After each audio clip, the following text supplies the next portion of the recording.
ब्रेकनंतर special रिपोर्टमध्ये आपल्या सगळ्यांचं पुन्हा एकदा स्वागत। नागपूर ते समृद्धी महामार्गातील इगतपुरी ते आमणे या 76 किलोमीटरच्या टप्प्याच्या लोकार्पणाचा अखेर मुहूर्त ठरला। गुरुवारी 5 जूनला मुख्यमंत्री देवेंद्र फडणवीस यांच्या हस्ते इगतपुरीमध्ये एका सोहळ्यात या टप्प्याचं लोकार्पण होईल। गुरुवारीच हा टप्पा वाहतूक सेवेत दाखल करण्यात येणार। या महामार्गाचा नागपूर ते इगतपुरी असा 625 किलोमीटरचा टप्पा सेवेत आहे, तर इगतपुरी ते आमणे या टप्प्याचं 1 एप्रिललाच काम पूर्ण झालंय, मात्र उद्घाटन प्रलंबित आहे।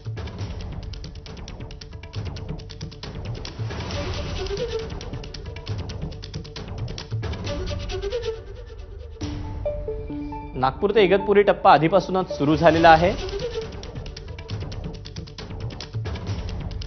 इगतपुरी ते आमणे या 76 किलोमीटरच्या टप्प्याचं काम एप्रिल महिन्यात पूर्ण झालं। बांधकामाच्या दृष्टीने शेवटचा टप्पा सर्वाधिक आव्हानात्मक ठरला। 8 किलोमीटर लांबीच्या कसारा बोगद्याचा यात समावेश आहे। 2 मोठे पूल बांधताना मोठी अभियांत्रिकी आव्हानं यावेळेला उभी ठाकली होती।